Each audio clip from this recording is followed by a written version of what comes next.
Greetings aspirants, welcome to Kadige Academy. So நம்ம வந்து breathing and exchange of gases இந்த லெசனை ஒரு 20 மினிட்ஸில் எவ்வளோ குயிக்காக ரிவைஸ் பண்ணலான்றதை நம்ம பார்க்கலாம். ஸோ என்டையர் ஹியூமன் ஃபிசியாலஜியில் இருக்கக்கூடிய லெசன்ஸை ஒரு 3 ஹவர்ஸில் நம்மளால் குயிக்காக எல்லாம் அக்யூரேட்டாக ரிவைஸ் பண்ண முடியுமானா எஸ், இட் இஸ் பாசிபிள். அதுக்கான ஒரு வீடியோவாக இது இருக்க போது. ஸோ கடைசி வரையும் ஸ்கிப் பண்ணாமல் பாருங்கள். அப்போ தான் இதிலிருந்து எப்படி கொஷின்ஸ் கேட்பாங்க அப்படின்னும் இதுக்கு முன்னாடி எங்கே கொஷின் கேட்டிருக்காங்கன்றதையும் நான் இந்த வீடியோவில் கிளியராக சொல்லிடுறேன். ரைட், இப்போ நம்ம இந்த லெசனோட இன்ட்ரடக்ஷன்லேயே நமக்கு வாட் இஸ் ப்ரீதிங் அப்படின்னு சொல்லிட்டு அடுத்து வந்து ரெஸ்பிரேட்டரி ஆர்கன்ஸ் அப்படின்னு என்னென்னு கொடுத்துருக்காங்க. இந்த இடத்துல வேரியஸ் ஆர்கானிசம்ஸ் அதனுடைய ரெஸ்பிரேட்டரி ஆர்கன்ஸ் என்னன்னு சொல்லும்போது இன்வெர்டிபிரேட்ஸாக இருக்கக்கூடிய ஸ்பாஞ்சஸ், சீலன்ட்ரேட், பிளாட்ஃபார்ம் மாதிரியான லோயர் லெவல் இன்வெர்டிபிரேட்ஸில் கார்பன் டை ஆக்சைடு ஆக்சிஜனோட எக்ஸ்சேஞ்ச் அப்படின்றது சிம்பிள் டிஃப்யூஷன் மூலமாக பாடி சர்ஃபேஸ் வழியாக நடக்கும் அப்படின்னு கொடுத்துருப்பாங்க. அடுத்து வந்து எர்த்வார்ம் மாதிரியான ஆர்கானிசம்ஸில் மாய்ஸ்ட் கியூட்டிக்கல் மூலமாகவும், அதே மாதிரி இன்செக்ட்ஸில் network of tubes, tracheal tubes மூலமாக நடக்கும் அப்படின்னு சொல்லியிருப்பாங்க. இது வந்து ஃபஸ்ட்டு ஒரு பாயிண்ட்டாக நீங்கள் நோட் பண்ணிக்கிங்க. செகண்ட் ஒன் வந்து ஸ்பெஷல் வாஸ்குலரைஸ்டு ஸ்ட்ரக்சர்ஸ்ன்னு சொல்லக்கூடிய கில்ஸ். நம்ம இந்த மாதிரி கில்ஸ் மூலமாக நடக்கக்கூடிய ரெஸ்பிரேஷனை பிரான்சியல் ரெஸ்பிரேஷன் அப்படின்னு சொல்லுவோம். இது வந்து மோஸ்ட் ஆஃப் தி அக்வாட்டிக் ஆர்த்ரோபோட்ஸில் இருக்கும் அப்படின்னும், அதே நேரத்தில் மொலுஸ்க் அப்படின்றதுல இருக்குன்னு சொல்லியிருப்பாங்க. ஆனால் நல்லா ஞாபகம் வச்சுக்கோங்க, வாஸ்குலரைஸ்டு பேக்ஸ்ன்னு சொல்லக்கூடிய லங்ஸ் நம்ம இங்கே பார்த்தோன்னா, அதாவது லங்ஸ் மூலமாக நடக்கிறத பல்மனரி ரெஸ்பிரேஷன் சொல்கிறோம். இது டெரஸ்ட்ரியல் ஃபார்மில் இருக்கக்கூடிய ஒரு respiratory organ. Okay, so 3 different structures நம்ம இங்கே பார்த்துருக்கோம். அண்ட் அதுக்கப்புறம் வந்து பார்த்திங்கன்னா வெர்டிபிரேட்ஸ்லேயே ஃபிஷ்ஷஸில் வந்து கில்ஸ் இருக்கும், அஃப்கோர்ஸ் நமக்கு தெரியும். அண்ட் அதே மாதிரி ஆம்ஃபிபியன்ஸ், ரெப்டைல்ஸ், அப்புறம் பேர்ட்ஸ், மேமல்ஸ் எல்லாத்துலேயுமே லங்ஸ் இருக்கும். ஓகே, அதாவது கில்ஸும் லங்ஸ் ரெண்டுமே வெர்டிபிரேட்ஸ் ஆர்கானிசம்ஸில் இருக்கும். வெர்டிபிரேட்ஸ்லேயே அக்வாட்டிக் அண்ட் டெரஸ்ட்ரியல்னு சொல்லும்போது ஒரு சின்ன டிஃப்ரென்ஸ் கொடுத்துருப்பாங்க. அடுத்து ஆம்ஃபிபியன்ஸ்னு சொல்லக்கூடிய ஃப்ராக்ஸில் வந்து பார்த்திங்கன்னா ரெஸ்பிரேஷன் ஸ்கின் மூலமாக நடக்கும். ஸ்கின் மூலமாக நடக்கிற ரெஸ்பிரேஷனை cutaneous respiration. So 3 different type of respiration. Gills அப்படின்னா பிரான்சியல், அண்ட் அதுவே வந்து பார்த்திங்கன்னா இந்த இடத்துல லங்ஸ் அப்படின்னு சொல்லும்போது பல்மனரி, அண்ட் ஸ்கின்னு சொல்லும்போது கியூட்டானியஸ்ன்னு கொடுத்துருப்பாங்க. அடுத்து அப்படியே நீங்கள் இங்கே வந்தீங்கன்னா நம்மளுடைய ஹியூமனுடைய ரெஸ்பிரேட்டரி சிஸ்டம் பற்றி கொடுத்துருப்பாங்க.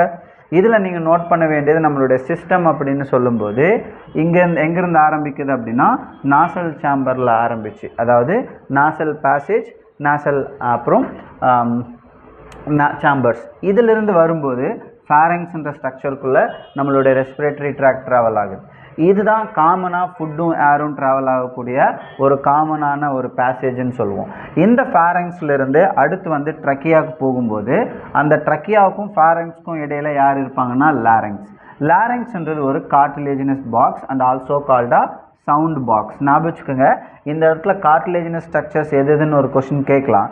அப்போ நமக்கு வந்து இந்த இடத்துல நீங்கள் லாரிங்ஸ்ன்றதை ஞாபகம் வச்சுக்கணும். சரி, நம்ம வந்து சுவாசிக்கும் போதும் சாப்பிடும் போதும் இந்த இடத்துல எபிக்ளாட்டிஸ் அப்படின்னு சொல்லக்கூடிய ஒரு கார்டிலேஜினஸ் ஃப்ளாப் ஞாபகம் வச்சுக்கோங்க. கார்டிலேஜினஸ் ஃப்ளாப் எதுன்னு கேட்டால் எபிக்ளாட்டிஸ். இது வந்து ஃபுட்டு வந்து ட்ரக்கியாக்குள்ளே போகிறத தடுக்கும் அப்படின்னு சொல்லியிருப்பாங்க. சரி, இப்போ ட்ரக்கியாவை பற்றி பேசலாம். அதாவது nozzle passage, sambar, fairings, larynx, அதுக்கப்புறம் வந்து பார்த்திங்கன்னா ட்ரக்கியா வந்து ஒரு ஸ்ட்ரெயிட் டியூப். இது 5th thoracic vertebrae தான் ரெண்டாக பிரியும், லெஃப்ட் அண்ட் ரைட்டாக பிரியும். அந்த பிரான்ச்சஸ்க்கு பிரான்கி அப்படின்னு பேர். Left bronchus, right bronchus. இந்த பிரான்கஸ் ஃபர்தராக செகண்டரி, டெர்ஷரி பிரான்கியோல்ஸாக போய் முடியும். அப்படி பிரான்கியோல்ஸாக முடியும் போது டெர்மினல் பிரான்கியோல்ஸ்னுடைய எட்ஜில் ஒரு ஸ்மால் ஸ்ட்ரக்சர் இருக்கும். இது ரொம்ப ரொம்ப முக்கியம். என்னென்னு பாருங்கள், இந்த இடத்துல very thin irregular walled vascularised bag like ஸ்ட்ரக்சரை நம்ம ஆல்வியோலை அப்படின்னு சொல்கிறோம். ஸோ ஆல்வியோலிக்கு ஒரு சின்ன இன்ட்ரடக்ஷன் கொடுத்துருப்பாங்க, அதை நோட் பண்ணிக்கோங்க. சரி, இப்போ எதெல்லாம் சேர்ந்தது இந்த இடத்துல நம்ம வந்து லங்ஸ் அப்படின்னு சொல்கிறோன்னா ஞாபகம் வச்சுக்கோங்க, நெட்வொர்க் ஆஃப் பிரான்கி, பிரான்கியோல்ஸ் அண்ட் ஆல்வியோலை, இது மொத்தம் சேர்ந்து தான் லங்ஸ் அப்படின்றத நம்ம சொல்கிறோம். ஓகேவா? சரி, இப்போ நம்ம லங்ஸை பற்றி பேசும்போது லங்ஸ்னுடைய பேசேஜ், அந்த ரெஸ்பிரேட்டரி பேசேஜ் தான் பார்த்துருக்கோம். நம்ம நாசல் சாம்பரில் ஆரம்பிச்சு அதுக்கப்புறம் ஃபேரிங்ஸ், லாரிங்ஸ், ட்ரக்கியா வந்து 5th thoracic vertebrae left and right bronchus, bronchioles, bronchioles terminal alveoli. That is the site where exchange of gases takes place. Okay, இப்போ lungs and the structure பத்தி பேசும்போது it is covered by double layer, that is pleural layer அப்படின்னு சொல்லுவாங்க, and which filled with the pleural fluid. இது எல்லாருக்குமே நமக்கு தெரியும். இது எதுக்காக அப்படின்னா it reduces frictions on the lung surface ன்னு கொடுத்துருப்பாங்க. ஓகே, ஸோ மற்றபடி இங்கே டயக்ராம் பேஸ்டு கொஸ்டின்ஸ் கேட்கறதுக்கான சான்சஸ் இருக்கு. ஸோ இதில் எந்த இடத்துல என்னென்ன கேரக்டர் ஸ்ட்ரக்சர்ஸ் இருக்குன்றத ஞாபகம் வச்சுக்கோங்க. ஓகேவா, ரைட். இது அப்புறம் நம்ம இந்த பேராகிராஃப்க்கு வந்தோம்னா நம்ம பேசேஜ் நம்ம ரெண்டு விதத்தில் பேசேஜ் ஆகுதுன்னு நம்ம பார்ப்போம். அதாவது ஒன்று கண்டக்டிங் பாத்வே, இன்னொன்று எக்ஸ்சேஞ்ச் பார்ட் அப்படின்னு ரெண்டு பார்ட் இருக்கும். இதில் கண்டக்டிங் பார்ட் அப்படின்றது என்ன அப்படின்னு பார்த்தீங்கன்னா எக்ஸ்டர்னல் நாஸ்ட்ரஸில் ஆரம்பித்து அண்ட் டெர்மினல் பிரான்கியோல் வரை இருக்கிறத எக்ஸ்சேஞ்ச் பார்ட் அப்படின்னு சொல்கிறோம். சரி, எக்ஸ்சேஞ்ச் பார்ட்னுடைய வேலை என்ன அப்படின்னு பார்த்தீங்கன்னா எக்ஸ்சேஞ்ச் பண்ணுறது. ரொம்ப சிம்பிள், கேஸஸ் எக்ஸ்சேஞ்ச் ஆகுது. ஆனால் கண்டக்டிங் பார்ட் அப்படின்றது முக்கியமான ஒரு ரோலை ப்ளே பண்ணிகிட்ருக்கோம். ஞாபகம் வச்சுக்கோங்க, இந்த கண்டக்டிங் பார்ட் அப்படின்றது it transport atmospheric air to the alveoli. First point, it clears it from foreign particles. Second point, humidifies. Third point, and brings the air to the body temperature. இது conducting பார்ட்னுடைய role என்னன்னு question கேட்கலாம். இதை note பண்ணிக்கோங்க. Exchange part நான் சொன்ன மாதிரி gases exchange நடக்கிற இடம். That's it. ஓகே, ஸோ இப்போ நம்ம இந்த இடத்துல லங்ஸ்னுடைய கேரக்டரிஸ்டிக் பார்க்கும்போது அது எங்கே லொக்கேட் ஆகிருக்கு, எப்படி இருக்குன்னு பார்க்கலாம். இது சிச்சுவேட்டட் இன் தி தொராசிக் சாம்பர். இது பார்த்தீங்கன்னா ஒரு ஏர் டைட் சாம்பர்னு சொல்லியிருப்பாங்க. எப்படி அப்படின்னு பார்த்தீங்கன்னா இதனுடைய டார்சல் சைடில் ஞாபகம் வச்சுக்கோங்க, இதுக்கு டார்சல் சைடில் வெர்டிபிரல் காலம் இருக்குது, வென்ட்ரல் சைடில் ஃப்ரண்ட்டில் ஸ்டெர்னம் இருக்குது, அண்ட் லேட்ரல் சைடில் ரிப்ஸ் இருக்குது. ஓகேவா, லெஃப்ட் இந்த சைடில் ரிப்ஸ் இருக்குது, அண்ட் டவுன் சைடில் டயஃப்ரம் இருக்குது, டோம் ஷேப்டு டயஃப்ரம் இருக்குதுன்னு சொல்லியிருப்பாங்க. ஓகே, ரைட், நோட் பண்ணிக்கணும், ரொம்ப ரொம்ப முக்கியம் எதுக்கு இடையில இருக்குதுன்னு சொல்லிட்டு. ஓகே, இந்த இடத்துல நல்லா ஞாபகம் வச்சுக்கோங்க. இன்னொரு பாயிண்ட் இருக்குது, இது ஸ்டேட்மெண்ட்டாக வரதுக்கான சான்ஸ் இருக்குது. த anatomical setup of lungs in thorax is such that any change in the volume of thoracic cavity, it will reflected in the lungs. So நம்ம ஞாபகம் வச்சுக்கணும், தொராசிக் வால்யூமில் சேஞ்சஸ் நடந்தால் அது லங்ஸ்னுடைய அந்த பல்மனரி கேவிட்டிலையும் சேஞ்சஸ் நடக்கும்னு சொல்லியிருப்பாங்க. This is very very important. we can expect a statement. Okay, then அதுக்கப்புறம் இந்த ஸ்டெப்ஸை பற்றி அனலைஸ் பண்ணி அப்படியே லைன் பை லைன் சொல்லியிருப்பாங்க. இந்த மாதிரி ஆர்டரில் எந்த ஆர்டரில் இந்த ப்ராசஸ் நடக்குதுன்றது கொஸ்டினாக கேட்கறதுக்கான சான்ஸ் இருக்குது. இதை படித்து வச்சுக்கோங்க. எக்ஸ்சேஞ்சுன்றது atmosphere to alveoli, alveoli to blood vessels, அதுக்கப்புறம் blood vessels டு tissue. இந்த மூணு இடத்துல எக்ஸ்சேஞ்ச் நடக்கும். அது இந்த இடத்துல கிளியராகவே கொடுத்துருப்பாங்க. ஓகேவா, ரைட். இப்போ நம்ம மெக்கானிசம் ஆஃப் ப்ரீதிங் அப்படின்னா என்னென்னு படிச்சிடலாம். ரொம்ப ரொம்ப ஷார்ட்டாக சொல்கிறேன், இது ஒரு கான்செப்டாகவே நான் சொல்லிடுறேன். முதல்ல இங்கே எக்ஸ்சேஞ்ச் நடக்கணும் அப்படின்னா ரெண்டு கண்டிஷன் வேணும். ஒன்று, இந்த இடத்துல அனாட்டமிக்கல் செட்டப், அதாவது அட்மாஸ்பெரிக்கல் டிஃப்ரென்ஸு, அனாட்டமிக்கல் செட்டப் ரெண்டுமே நமக்கு தெரிஞ்சிருந்தால் தான் இது புரியும். சரி, அட்மாஸ்பெரிக்கில் என்னென்ன கேரக்டரிஸ்டிக் ஃபீச்சர்ஸ் நமக்கு தெரியணும் அப்படின்னா ஞாபகம் வச்சுக்கோங்க, ப்ரெஷர் கிரேடியன்ட் ரொம்ப ரொம்ப முடியும். அதாவது இது ரொம்ப ரொம்ப முக்கியம். இந்த இடத்துல அட்மாஸ்பியரில் இருக்கக்கூடிய ப்ரெஷர் லங்ஸில் இருக்கக்கூடிய ப்ரெஷரை விட அதிகமாக இருக்கணும். அப்போ தான் ஹை ப்ரெஷரில் இருக்கக்கூடிய ஆக்சிஜன் லங்ஸ்க்கு லோ ப்ரெஷரில் இருக்கிறதுக்கு மூவ் ஆகும். இப்போ இந்த கிரேடியன்ட் ஃபார்ம் ஆகிறதுல அனாட்டமிக்கல் செட்டப் எப்படி யூஸ் ஆகுது அப்படின்னு பார்த்தீங்கன்னா ரொம்ப ரொம்ப முக்கியம். நல்லா கவனிச்சுக்கோங்க. இது நம்ம இன்ட்ரா பல்மனரி ப்ரெஷர்னு சொல்கிறோம், லங்ஸ்குள்ளே இருக்கிறது. ஓகே, சரி. இப்போது இது ஒரு நெகட்டிவ் ப்ரெஷர் அப்படின்னு கொடுத்துருக்காங்க. There is a negative pressure in the lungs with respect to atmospheric pressure. அட்மாஸ்பியரில் ஹையாக இருக்கும், லங்ஸில் லோவாக இருக்கும்னு சொல்கிறாங்க. அந்த கிரேடியன்ட் ஏன் ஃபார்ம் ஆகுதுன்றதுக்கு ரொம்ப ரொம்ப முக்கியம். நல்லா கவனிச்சுக்கோங்க. ஏன் அப்படின்னா the diaphragm and a special set of muscles, external and internal intercostal muscles, அது ரிப்ஸ்க்கு இடையில் இருக்குது. இந்த இடத்துல தான் அந்த கிரேடியன்ட் அப்படின்றதே ஃபார்ம் ஆகுதுன்னு சொல்கிறாங்க. எப்படி ஃபார்ம் ஆகுது, நல்லா இது கேட்கலாம். கிரேடியண்ட்டுக்கு யார் காரணம்னு கேட்டால் டயஃப்ரமும் இன்டர்காஸ்டல் மசில்ஸும் தான். சரி, எப்படி நடக்குது? when inspiration initiated, எப்படி நடக்குது அப்படின்னா நல்லா கவனிச்சுங்க. எப்படி இனிஷியேட் ஆகுதுன்னா contraction of diaphragm which increase the volume of thoracic chamber in the anterior posterior axis is very important. எந்த டைரக்ஷனில் அது நடக்குதுன்னு தெரியணும். ஆன்டீரோ போஸ்டீரியர் ஆக்சஸ். இப்போ நம்ம நார்மலாக எப்படி இருக்கும் அப்படின்னா, இப்போ நான் மூச்சு உள் வாங்கும்போது டயஃப்ரம் இப்படி டோம் ஷேப்பில் இருந்து நான் மூச்சு வாங்கும்போது இது ஸ்ட்ரெயிட் லைன் ஆகிடும். அப்போது அந்த இடத்துல என்ன ஆகுதுன்னா, இப்போது என்னுடைய லங்ஸ்குள்ளே இருக்கக்கூடிய இன்ட்ரா பல்மனரி ப்ரெஷர் லோ ஆகி அந்த ப்ரெஷர் கிரேடியன்ட் இன்க்ரீஸ் ஆகும்போது அட்மாஸ்பியரில் இருக்கக்கூடிய ஹை ப்ரெஷர் ஆக்சிஜன் லங்ஸ்குள்ளே லோ ப்ரெஷருக்கு ட்ராவல் ஆகும். இதுதான் இன்ஸ்பைரேஷன் சொல்லியிருப்பாங்க. இந்த இடத்துல முதல் வேலையாக டயஃப்ரமும் இன்டர்காஸ்டல் மசில்ஸும் கான்ட்ராக்ட் ஆகிருக்கும். இது ஆன்டீரியோ போஸ்டீரியர் ஆக்சஸில் அந்த வால்யூமை வந்து இன்க்ரீஸ் பண்ணியிருக்கும். சேம் இதே மாதிரியான ஆக்டிவிட்டீஸ் நமக்கு வந்து வேறு எங்கே நடக்குது அப்படின்னு பார்த்தீங்கன்னா நல்லா கவனிச்சு பாருங்கள். And also cause sternum. இந்த ஸ்டெர்னமில் நடக்கும்போது அந்த ப்ரெஷர் வந்து it increase the volume of thoracic chamber in the dorsoventral axis. அப்போ நமக்கு ஆன்டீரியோ போஸ்டீரியோ ஆக்சஸ் அண்ட் அதுக்கப்புறம் வந்து டார்சோவென்ட்ரல் ஆக்சஸ் அப்படின்னு கொடுத்துருப்பாங்க. ரெண்டு விதமாக இங்கே ப்ரெஷர் வந்து என்ன ஆகுதுன்னா பில்ட் ஆகி சேஞ்சஸ் நடந்து இன்ஸ்பிரேஷன் நடக்குது. இதுக்கு அப்படியே குவைட் ஆப்போசிட்டாக நடந்தால் அதுதான் எக்ஸ்பிரேஷன். அப்படின்னா லங்ஸில் pulmonary pressure carbon dioxide அதிகமாக இருக்கணும் அட்மாஸ்பியரை விட. அப்போ என்ன ஆகுதுன்னா கான்ட்ராக்டாக இருக்கக்கூடிய மசில்ஸ் மறுபடியும் ரிலாக்ஸ்ட் ஆகிடும். அப்போ டயஃப்ரம் மறுபடியும் தன்னுடைய டோம் ஷேப்புக்கே வந்துடும். இப்போ ப்ரெஷர் வந்து ரிவர்ஸ் ஆகும். அப்போ ஆட்டோமேட்டிக்காக கார்பன் டை ஆக்சைடு வெளியில் போகும். சார் இந்த இடத்துல எங்களுக்கு எப்படி சார் கொஸ்டின்ஸ் கேட்பாங்க அப்படின்னா during initiation of inspiration what are all the conditions takes place, இப்படி தான் கொஸ்டின்ஸ் கேட்பாங்க.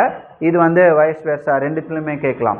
அண்ட் மோர் இம்பார்ட்டன்ட் பாயிண்ட் வந்து ஒரு மனுஷன் ஒரு கிட்டத்தட்ட ஒரு நிமிஷத்துக்கு 12 to 16 தடவை வந்து என்ன பண்ணுவாங்க ப்ரீத் பண்ணுவாங்க. 12 to 16 times we breathe.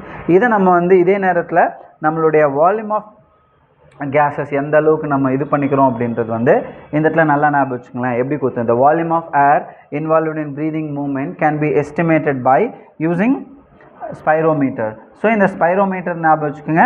அதே நேரத்தில் இந்த எத்தனை தடவை நம்ம ப்ரீத் பண்ணுறோன்றதை ஞாபகம் வச்சுக்கோங்க. ஸோ அடுத்து அப்படியே நம்ம எங்கே போகிறோம் அப்படின்னா ரெஸ்பிரேட்டரி வால்யூம்ஸ் அண்ட் கெப்பாசிட்டிஸ்.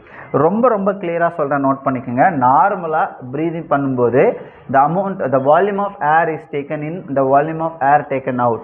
இதுதான் வந்து டைடல் வால்யூம் அப்படின்னு சொல்லுவாங்க. இது பர் தடவை பர் என்ன சொல்கிறது எவ்ரி டைம் நம்ம பண்ணும்போது 500 ml வந்து இதாகும். அதுவே பர் மினிட் அப்படின்னு கேட்டால் 6000 to 8000 ml ஆஃப் ஏர் வந்து இந்த இடத்துல எக்ஸ்சேஞ்ச் ஆகும்.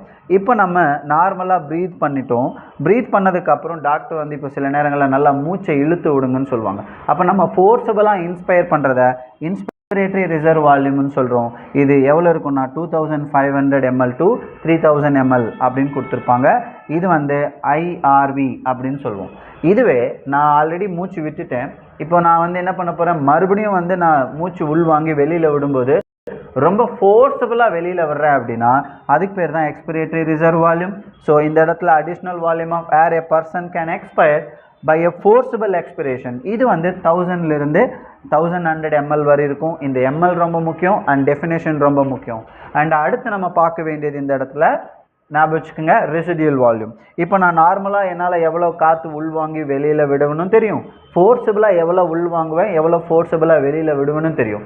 இப்போ நான் ஃபோர்ஸபிளாக எக்ஸ்பயர் பண்ணதுக்கப்புறமும் மிச்சமாக கொஞ்சம் கேஸ் என்னுடைய லங்ஸில் இருந்துக்கிட்டே இருக்கும் இல்லையா, அதை நான் என்ன சொல்கிறேன் அப்படின்னா ரெசிடியல் வால்யூம் அப்படின்னு சொல்கிறேன். The volume of air remaining in the lungs even after forcible expiration. இது எவ்வளோ இருக்குன்னா 1100 ml இருந்து 1200 ml வரை இருக்கலாம். ஸோ இந்த வால்யூம்ஸ் ரொம்ப முக்கியம். இதனுடைய நம்ம ஒட்டுமொத்தமாக நம்ம என்ன பண்ணுவோம் அப்படின்னா கெப்பாசிட்டியை நம்ம பார்ப்போம். நல்லா ஞாபகம் வச்சுக்கோங்க. கெப்பாசிட்டிலையும் நம்ம கிட்டத்தட்ட ஒரு 5 கெப்பாசிட்டி பார்க்க போகிறோம்.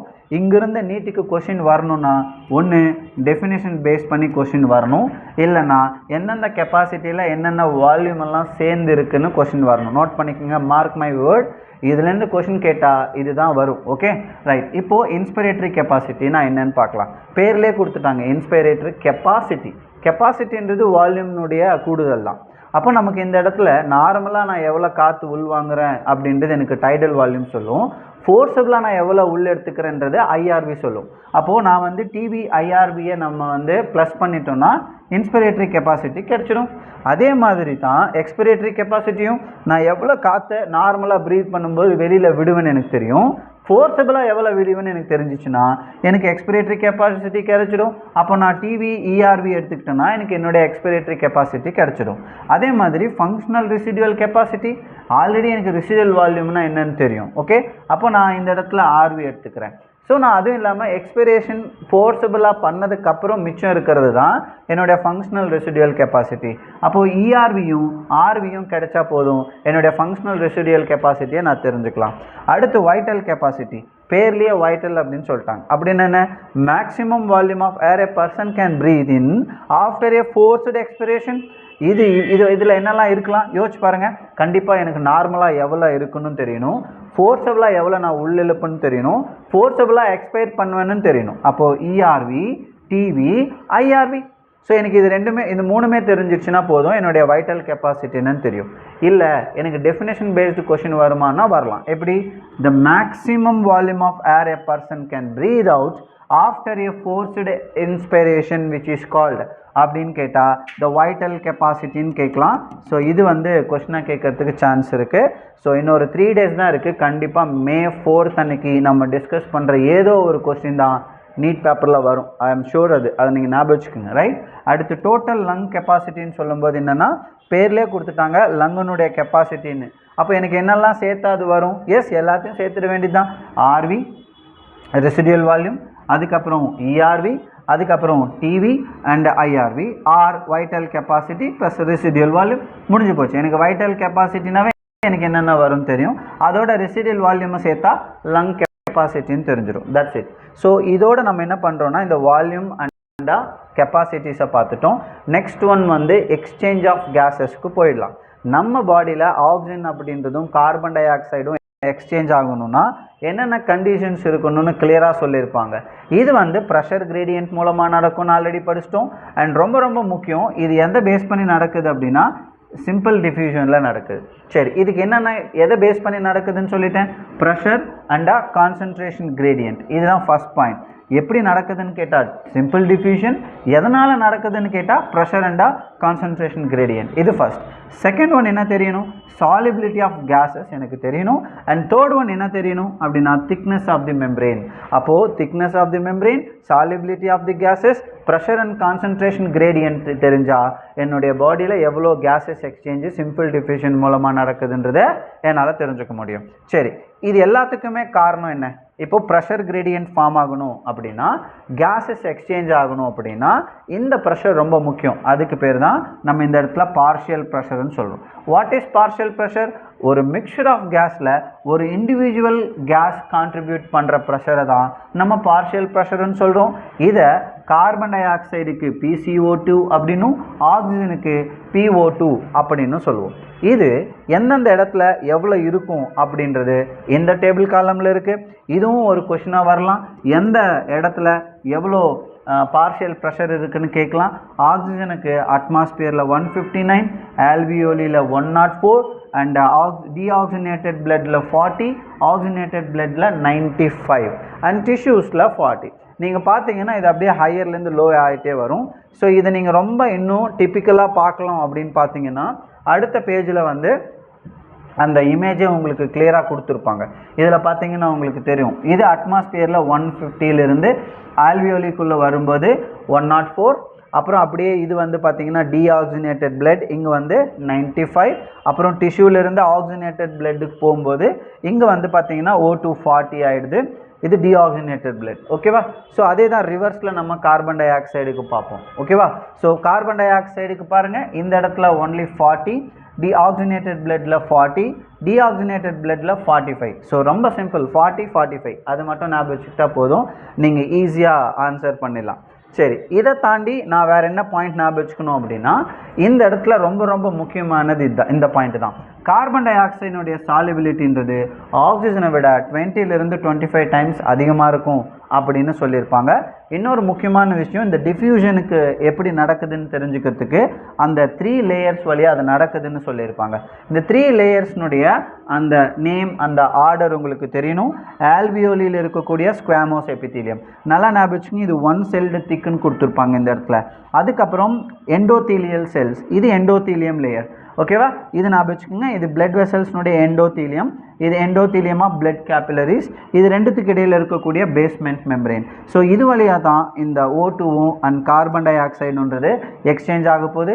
இதனுடைய சைஸ், இதனுடைய அளவு அப்படின்றது எவ்வளோ கொடுத்துருப்பாங்கன்னா லெஸ் தென் a millimeter அப்படின்னு கொடுத்துருப்பாங்க. இதையும் ரொம்ப ரொம்ப கிளியராக நோட் பண்ணிக்கணும். ஓகேவா? சரி, இது மட்டும் தெரிஞ்சால் போதுமான்னு கேட்டால் எஸ். எக்ஸ்சேஞ்ச் ஆஃப் கேஸில் 4 பாயிண்ட் தான் ஞாபகம் வச்சுக்கணும். என்னென்ன கண்டிஷன்ஸ் தேவை? டிஃப்யூஷன் மூலமாக நடக்குது, அதுக்கு கான்சன்ட்ரேஷன் கிரேடியன்ட் வேணும். அண்ட் அதுக்கப்புறம் வந்து பார்த்திங்கன்னா ரொம்ப முக்கியமான பாயிண்ட்டே இதுதான், திக்னஸ்ஸு சாலிபிலிட்டி. அதுக்கப்புறம் பார்ஷியல் ப்ரெஷர்னால் என்ன, எந்தெந்த இடத்துல எவ்வளோ பார்ஷியல் ப்ரெஷர் இருக்குதுன்னு கொஸ்டின் கேட்கலாம். அதுக்கப்புறம் இந்த டிஃப்யூஷன் மெம்ப்ரெயினுடைய லேயர்ஸ்னுடைய அரேஞ்ச்மெண்ட் அதனுடைய அளவு எவ்வளோன்னு தெரிஞ்சால் போதும். ஸோ நம்ம ஸ்ட்ரெயிட்டாகவே இப்போது என்ன பண்ணிடலாம், டிரான்ஸ்போர்ட்டேஷனுக்கு போயிடலாம். டிரான்ஸ்போர்ட்டேஷன் தெரிஞ்சுக்கிறதுக்கு நீங்கள் ஞாபகம் வச்சுக்க வேண்டிய பாயிண்ட்ஸ் என்னென்னா, கார்பன் டை ஆக்சைடினுடைய அளவு எந்தெந்த வழியில் எப்படி டிரான்ஸ்போர்ட் ஆகுது, ஆக்சிஜன் எந்தெந்த வழியில் எவ்வளோ டிரான்ஸ்போர்ட் ஆகுது, தட்ஸ் இட் வெரி இம்பார்ட்டன்ட். இப்போ நான் இந்த இடத்துல ஆக்சிஜன் பற்றி சொல்கிறேன். ஆக்சிஜன் வந்து ஆர்பிசி வழியாக 97%, அதுவே இந்த இடத்துல டிசால்வ் ஸ்டேட்டில் பிளாஸ்மாவில் வெறும் 3% தான் ட்ராவல் ஆகிட்டு. அதே கார்பன் டை ஆக்சைடு எப்படி எடுத்துக்கிட்டிங்கன்னா ஆர்பிசியில் 20லிருந்து 25%, ஆனால் பைகார்பனேட்டாக 70% அண்ட் பிளாஸ்மாவில் வெறும் 7% என்ன ஆகிட்டு இருக்குன்னா டிரான்ஸ்போர்ட் ஆகிட்டு இருக்கும். சரி, முதல்ல இந்த டிரான்ஸ்போர்ட்டேஷன் ஆக்சிஜனுக்கு எப்படி நடக்குது அப்படின்னு பார்க்கலாம். ஒன்ஸ் நம்ம ப்ரீதிங் பண்ணும்போது, இன்ஸ்பிரேட் பண்ணும்போது அட்மாஸ்பியரில் இருக்கக்கூடிய ஹை ப்ரெஷரில் இருக்கக்கூடிய ஆக்சிஜன் நம்ம லங்ஸ்க்கு வந்து ஆல்வியோலியிலேருந்து இப்போ பிளட்டுக்குள்ளே வருது. இப்போ பிளட்டில் வந்த உடனே ஆக்சிஜனை யாரோட பைண்ட் ஆகும் அப்படின்னா ஹீமோக்ளோபினோட. ஹீமோக்ளோபின் பைண்ட் ஆன உடனே அதுக்கு என்ன பேர் ஆகிடும், ஆக்சி ஹீமோக்ளோபின். இந்த ஆக்சி ஹீமோக்ளோபின் ஃபார்ம் ஆகிறதுக்கு என்னென்ன கண்டிஷன்ஸ் வேணும் அப்படின்னு பார்த்தீங்கன்னா லங்ஸ்குள்ளே நான் பேசுறது லங்ஸ்குள்ளே. இதுக்கு ரொம்ப முக்கியம் பார்ஷியல் ப்ரெஷர் தான். நான் ஆல்ரெடி சொல்லிட்டேன், பைண்டிங் டிரான்ஸ்போர்ட்டேஷன் அப்படின்றது it's truly based on the partial pressure. அப்போ லங்ஸில் இதுக்கான கண்டிஷன்ஸ் என்னென்ன இருக்கணும் அப்படின்னா நல்லா கவனிச்சு பாருங்கள். இந்த இடத்துல partial pressure of carbon dioxide வந்து லோவாக இருக்கணும், அதுவே பார்ஷியல் ப்ரெஷர் ஆஃப் O2 அப்படின்றது ஹையாக இருக்கணும். இது ஏன் சார் இங்கே கொடுக்கல அப்படின்னா இந்த இடத்துல கொடுத்துருப்பாங்க, நல்லா கவனிச்சு பாருங்களேன். இங்கே இருக்கும் என்னென்னா, in alveoli high partial pressure of O2, low partial pressure of carbon dioxide, lesser hydrogen ion concentration and lower the temperature. இந்த factors தான் ஆக்சிஹீமோக்ளோபின் ஆல்வியோலியில் ஃபார்ம் ஆகிறதுக்கான கண்டிஷன். இது நீங்கள் இந்த இடத்துல பார்த்தீங்கன்னா இந்த கிராஃபில் உங்களுக்கு தெரியும். இந்த கிராஃப் என்ன இண்டிகேட் பண்ணுது அப்படின்னா இந்த ஆக்சிஜன் சேச்சுரேஷனை தான் சொல்லுது. இது வந்து ஒரு சிக்மாய்டு கர்வ் அல்லது ஆக்சிஜன் டிசோசியேஷன் கர்வ் அப்படின்னு சொல்லுவாங்க. இந்த கர்வ் வந்து அப்படியே ஸ்லைட்டாக வந்து ஒரு சிக்மாய்டு ஷேப்பில் தான் இருக்கும். இதுக்கு காரணம் அந்த கண்டிஷன்ஸ் தான். ஓகே, இப்போது இது ஆக்சிஜன் ஹீமோக்ளோபினோட பைண்ட் ஆகிறதுக்கான கண்டிஷன் பிளட் வெசல்ஸில் ஆல்வியோலியில். இப்போ ஆல்வியோலிலிருந்து அந்த பிளட் வெசல்ஸ்க்கு வந்து தே ரீச்சிங் தி டிஷ்யூவுக்கு போனோன்னு என்ன ஆகிடணும், ஆக்சிஜன் ஹீமோக்ளோபினை விட்டு வெளியில் வரணும். Dissociation of oxygen from haemoglobin. This condition reverse. இப்போ டிஷ்யூவில் என்ன இருக்கும், கார்பன் டை ஆக்சைடினுடைய பார்ஷியல் ப்ரெஷரும் டெம்பரேச்சரும் ஹைட்ரஜன் அயான்ஸினுடைய கான்சன்ட்ரேஷன் லெவலும் அதிகமாக இருக்கும், ஆனால் ஆக்சிஜனுடைய பார்ஷியல் ப்ரெஷர் லோவாக இருக்கும். இது இருக்கும்போது dissociation of oxygen from haemoglobin நடக்கும். இதே கண்டிஷன் தான் உங்களுக்கு கார்பன் டை ஆக்சைடு டிரான்ஸ்போர்ட்டேஷன்லேயும் நடக்கும். அதை நம்ம அடுத்து பார்க்கலாம். ஓகே, இந்த பாயிண்ட்ஸ் தெரிஞ்சால் நீங்கள் அடுத்து நோட் பண்ண வேண்டிய இன்னொரு key point, every 100 ml of oxygenated blood can deliver around 5 ml of O2 to the tissues அப்படின்னு சொல்லியிருப்பாங்க. ஸோ 3 பாயிண்ட் தான், எவ்வளோ பர்சன்டேஜில் ஆக்சிஜன் பிளாஸ்மாவில் ட்ராவல் ஆகுது, ஆர்பிசியில் ட்ராவல் ஆகுது, அப்புறம் வந்து பார்த்திங்கன்னா பிளாஸ்மாவில் ட்ராவல் ஆகுது, ஆர்பிசி வழியாக ட்ராவல் ஆகுது. இது கார்பன் டை ஆக்சைடு மட்டும் 3 ஸ்டேஜ், பைகார்பனேட் கார்பன் டை ஆக்சைடாக போகுது, அதே நேரத்தில் வந்து பார்த்திங்கன்னா பிளாஸ்மாவில் எவ்வளோ போகுது. அதுக்கப்புறம் நீங்கள் அந்த கண்டிஷன்ஸ் என்னென்னு தெரிஞ்சுக்கிட்டால் போதும். இப்போ அப்படியே transportation of carbon dioxide வந்திங்கன்னா ரிவர்ஸ் தான். நான் சொன்ன மாதிரி ஆக்சி ஹீமோக்ளோபின் அப்படின்றது இங்கே கார்பமினோ ஹீமோக்ளோபினாக மாறும். கார்பன் டை ஆக்சைடு ஹீமோக்ளோபினோட பைண்ட் ஆகும்போது இது எங்கே நடக்குது, டிஷ்யூஸில். அங்கே என்ன கண்டிஷன்ஸ் இருக்கும், நான் சொன்ன மாதிரி ஆக்சிஜனுடைய பார்ஷியல் ப்ரெஷர் லோவாக இருந்து மற்ற 3மே ஹையாக இருக்கும். Carbon dioxide partial pressure, temperature, hydrogen ion conditions ஹையாக இருக்கும். ஓகே, பட் இந்த ஒரு மோடில் 20லிருந்து 25% தான் கார்பன் டை ஆக்சைடு டிரான்ஸ்போர்ட் ஆகும். ஆனால் ரிமைனிங் 70% அப்படின்றது எந்த ஃபார்மில் போகுதுன்னா பைகார்பனேட்டாக போகுது. என்ன நடக்கும், once carbon dioxide blood வெசல்ஸில் டிஷ்யூலேருந்து பிளட் வெசல்ஸ்க்கு வந்த உடனே என்ன ஆகும் அப்படின்னா அங்கே வாட்டரோட ஜாயின் ஆகும். ஸோ வாட்டரோட ரியாக்ட் ஆகிறதுக்கு இந்த இடத்துல ஒரு என்சைம் தேவைப்படுது, தட் இஸ் கார்போனிக் ஆன்ஹைட்ரேஸ். இந்த என்சைம் இந்த ரியாக்ஷனை கேட்டலைஸ் பண்ணும்போது H2CO3 மைனஸாக மாறுது. இதுக்கப்புறம் அகைன் என்னவா மாறுதுன்னா ஹைட்ரஜன் அயான்ஸ் ரிலீஸ் ஆனதுக்கப்புறம் HCO3- பைகார்பனேட் அயான்ஸாக மாறுது. இதனால தான் உங்களுக்கு இங்கே ஹைட்ரஜன் அயானுடைய கான்சன்ட்ரேஷனும் அதிகமாகுது. இந்த ரியாக்ஷனால தான் இங்கே டெம்பரேச்சரும் வந்து இங்கே இன்க்ரீஸ்டாக இருக்குது. ஓகே, ஸோ இதில் நீங்கள் நோட் பண்ண வேண்டிய இன்னொரு பாயிண்ட் என்னென்னா, every 100 ml of deoxygenated blood can deliver 4 ml of carbon dioxide. That's it. இவ்வளோ தான், நீங்கள் நிறையவே யோசிக்கவே தேவையில்லை. கார்பன் டை ஆக்சைடு ஹீமோக்ளோபினோட இணைஞ்சு கார்பமினா ஹீமோக்ளோபினா மாறணும்னா என்னென்ன கண்டிஷன்ஸ் வேணும், ஆக்சிஜன் ஹீமோக்ளோபினோட பைண்ட் ஆகணும்னா என்னென்ன கண்டிஷன்ஸ் வேணும், தட்ஸ் இட். அப்புறம் எவ்வளோ எம்எல் ஆஃப் பிளட் வந்து ஆக்சிஜனை கடத்துது, கார்பன் டை ஆக்சைடை கடத்துதுன்னு தெரிஞ்சால் போதும். Okay, right. Now let we talk about how this process is regulated in our body. நம்ம பாடியில் பிரெயினில் இதுக்கான ரெகுலேட்டரி சென்டர்ஸ் இருக்குது. குறிப்பாக ஹைண்ட் பிரெயினில் இதுக்கான கண்டிஷன்ஸ் இருக்குதுன்னு நம்ம நியூரல் லெசன்லேயே படிச்சிருப்போம். இங்கே ஒரு 4 ஏரியாஸ் நம்ம பார்க்க போகிறோம். ரொம்ப ரொம்ப முக்கியம், மேட்ச் டைப் ஆஃப் கொஷினாக வரத்துக்கு சான்ஸ் இருக்குது. ஏன் இந்த வருஷம் நீட் 2025லேயே இந்த ரெஸ்பிரேஷன் லெசனில் இங்கிருந்து வரலாம். சரி, இதை ரெகுலேட் பண்ணுறதுக்கான ஒரு ஸ்ட்ரக்சர் நம்ம பிரெயினில் வந்து பார்த்திங்கன்னா மெடுலா ரீஜனில் இருக்குது. அந்த ரீஜனுக்கு பேர் என்னென்னா ரெஸ்பிரேட்டரி ரிதம் சென்டர். இதுதான் வந்து நம்மளுடைய ரெகுலேஷனுக்கு ரொம்ப ப்ரைமரிலி ரெஸ்பான்சிபிள்னு கொடுத்துருப்பாங்க. இதுக்கு பக்கத்துலேயே இன்னொரு சென்டர் பான்ஸ் ரீஜனில் இருக்கும். அதுக்கு என்ன பேர் அப்படின்னா நிமோடாக்சிக் சென்டர். இதுதான் இந்த ரிதமிக் சென்டரை வந்து மாட்ரேட் பண்ணி அதனுடைய ஃபங்க்ஷன்ஸை மாட்ரேட் பண்ணக்கூடிய ஒரு சென்டர். Okay, right. அடுத்து நல்லா ஞாபகம் வச்சுக்கோங்க, இன்னொரு ஏரியா இருக்குது. அதாவது எப்படி சார் இந்த இடத்துல நிமோடாக்சிக் சென்டர் வந்து ரிதமிக் சென்டரை ரெகுலேட் பண்ணுதுன்னு கேட்டிங்கன்னா நல்லா ஞாபகம் வச்சுக்கோங்க. இது ரொம்ப ரொம்ப முக்கியமான பாயிண்ட், நல்லா கவனிச்சுக்கோங்க. Neural signal from this centre, அதாவது pneumotaxic centre can reduce, note down the word, reduce the duration of inspiration. So நம்ம மூச்சு உள்ளிழுக்கிறதுக்கான டியூரேஷனை குறைச்சி அதனால் என்ன ஆகும்னா ரெஸ்பிரேட்டரி ரேட்டை மாற்றும்னு சொல்கிறாங்க. டெஃபினட்டாக எனக்கு இந்த இடத்துல கொஷின் வரதுக்கான சான்ஸ் இருக்குன்னு தோணுது, நோட் பண்ணிக்கோங்க. அடுத்து இதுக்கு பக்கத்தில் இன்னொரு ஏரியா, அதாவது ரிதமிக் சென்டருக்கு பக்கத்தில் இருக்கக்கூடிய இன்னொரு area chemo sensitive area. It is adjacent to rhythmic centre.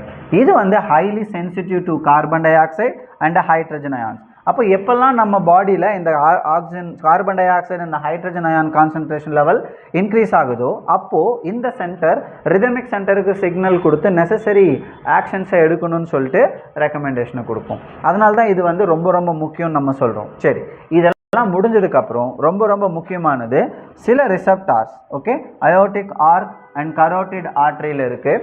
இதுவும் carbon dioxide and hydrogen ion கான்சன்ட்ரேஷனில் சேஞ்சஸ் நடக்கிறத ரெகக்னேஷன் பண்ணும். அப்போ எந்த 2 centre carbon dioxide hydrogen அயான்ஸ்க்கு சென்சிட்டிவாக இருக்குது, அதுக்கு ரெகுலேஷன் எடுத்துகிட்டு வரும்னு கேட்டால், ஒன்று கீமோ சென்சிட்டிவ் ஏரியா, இன்னொன்று receptors of aortic arch and carotid artery. Okay, இது ஞாபகம் வச்சுக்கணும், மறந்துடக்கூடாது. இந்த சேஞ்சஸ் எப்போல்லாம் நடக்குதோ அப்போது இந்த இடம் சிக்னல்ஸை யாருக்கு அனுப்போம் அப்படின்னா ரிதமிக் சென்டருக்கு அனுப்பி அங்கேயும் ரெமிடியல் ஆக்ஷன்ஸ் என்னன்றதை ஞாபகம் வச்சுக்கணும். பட் இந்த ரெகுலேட்டரி ப்ராசஸில் ஓட்டுனுடைய ரோல் அப்படின்றது it is very very negligible.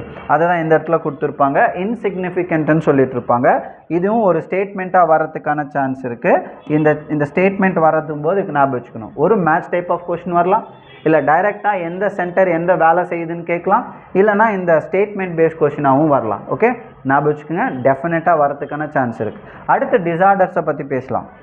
டிசார்டர்ஸ்ன்னு சொல்லும்போது நம்ம ஆஸ்துமாவை பார்ப்போம். ஆஸ்துமா வந்து ஜென்ரலாக என்ன பிரச்சனை அப்படின்னா நம்மளுடைய லங்ஸில், குறிப்பாக பிரான்கி அண்ட் பிரான்கியோல்ஸில் இன்ஃப்ளமேஷன் நடக்கிறதால. ஞாபகம் வச்சுக்கோங்க, பிரான்கியோல்ஸில் இன்ஃப்ளமேஷன். அடுத்து எம்பைசீமா அப்படின்றது வந்து இட்ஸ் எ க்ரானிக் டிசார்டர். என்ன நடக்கும், ஆல்வியோலினுடைய வால்ஸ் டேமேஜ் ஆகும். ஏன் டேமேஜ் ஆகுது அப்படின்னு பார்த்தா இந்த இடத்துல சிகரெட் ஸ்மோக்கிங் இதுக்கு ஒரு மெயினான காசாக இருக்குது. அப்போ எம்பைசீமா அப்படின்னாவே சிகரெட் ஸ்மோக்கிங்கால் ஆல்வியோலி வால் டேமேஜ் ஆகிறது. அதுவே ஆஸ்துமா அப்படின்னா பிரான்கியோல்ஸில் இன்ஃப்ளமேஷன் நடக்கிறது. ஓகே, அண்ட் லாஸ்ட் டிசார்டர்ன்றது டிசீஸ் கண்டிஷன்ன்றது இங்கே என்ன கொடுத்துருப்பாங்க அப்படின்னா ஆக்குபேஷனல் ரெஸ்பிரேட்டரி டிசார்டர். ரொம்ப சிம்பிள். சில இடங்களில் வேலை செய்கிறவங்க, குறிப்பாக கிரைண்டிங் அண்ட் ஸ்டோன் பிரேக்கிங் இடத்துல வேலை செய்கிறவங்களுக்கு வந்து நிறைய ஃபைன் பார்ட்டிக்கல் வந்து ரிலீஸ் ஆகும். அந்த ஃபைன் பார்ட்டிகல்ஸை அவங்க என்ன தான் மாஸ்க் யூஸ் பண்ணாலும் அவங்க லங்ஸ்குள்ளே போய் லங்ஸில் ஃபைப்ரஸ் டிஷ்யூவை ஃபார்ம் பண்ணி நிறைய டிசீஸை வந்து கொடுக்குன்னு சொல்லியிருப்பாங்க. So proliferation of fibrous tissue is the condition caused by the conditions present in the stone breaking and grinding industries. Okay, so இதன் காரணமாக என்ன ஆகும் அப்படின்னா நிறைய லங்ஸ் சம்மந்தப்பட்ட பிரச்சனைகள் வரும். ஸோ நம்ம இப்போது என்ன லெசன் முடிச்சிருக்கோம் அப்படின்னா breathing and exchange of gases இந்த லெசனை முடிச்சிருக்கோம். ஸோ இதனுடைய கண்டினியூஷனாக நான் அடுத்த லெசனை தனியாக போஸ்ட் பண்ணுறேன். Thank you so much.